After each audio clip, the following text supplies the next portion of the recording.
Alors ça comporte un truc assez simple, c'est la nécessité, parce que j'ai déjà essayé de faire sans, de m'orienter vers des choses très cérébrales, on va dire, et ça n'a pas fonctionné du tout, puisque j'avais des flots d'idées qui me venaient en tête chaque jour, donc je peux déjà pas faire sans.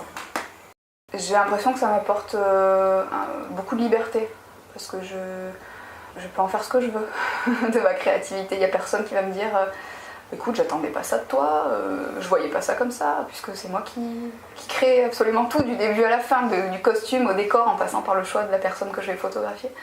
C'est vraiment une respiration, un espace de liberté.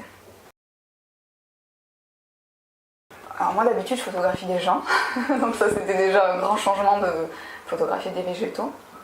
Alors c'est né en collant des affiches, donc je fais régulièrement de la promo pour des groupes ou des salles de concert, en collant des affiches en extérieur à Strasbourg. Et donc ces panneaux s'appellent les panneaux d'expression libre. Et le jour où j'ai réalisé que ça s'appelait panneaux d'expression libre et qu'à part coller des publicités dessus, j'y exprimais rien de très libre, ça a commencé à faire son chemin.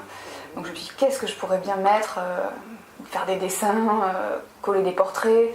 Donc ça par contre ça a été difficile de prendre une décision de quelle piste prendre. Ensuite, quand j'ai choisi d'intégrer du végétal à l'espace public, je me suis dit, quitte à apporter une respiration, quelque chose de pas publicitaire, quelque chose de gratuit, de poétique et de vraiment contemplatif, autant que ça le soit jusqu'au bout. Donc qu'est-ce qui moi me ferait plaisir de voir plus régulièrement en ville? Il y a des fleurs, des végétaux, des choses plus sauvages, quoi, plus naturelles. Donc j'ai commencé à travailler sur quel genre de végétaux, comment les photographier et pourquoi. Et donc je me suis dit pourquoi ne pas reprendre le style de lumière de la photographie publicitaire.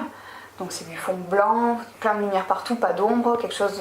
Donc j'ai exagéré ce côté-là, j'ai mis beaucoup de lumière au dos des végétaux pour justement que ça les rende translucides et qu'on puisse commencer à voir les veines, les capillarités, pour les rendre encore plus vivantes. Donc le parallèle avec la photo publicitaire me plaisait, sachant qu'il n'y avait aucune information sur les affiches. Et le fait de choisir aussi des végétaux qui soient assez abîmés, en fait. C'est pas quelque chose qui se voit forcément de façon très évidente, mais j'ai toujours pris des végétaux qui avaient qui étaient un peu fanés, un peu tordus, et de mettre ça vraiment en gros plan, en détail. Comme une publicité, regardez, j'ai rien à vendre, je vous propose quelque chose de naturel qui en plus peut se dégrader, va se dégrader parce que de toute façon il va subir les intempéries, il va être recouvert bientôt, donc attention c'est éphémère, regardez-le bien parce que ça va pas durer. Je me suis dit, avec tout ça, toutes ces petites pistes cumulées, il y a peut-être une chance que quelqu'un s'arrête et dise ah c'est pas mal ça, j'aime bien, et voilà. Et rien que ça suffit à faire en sorte que le projet pour moi soit réussi.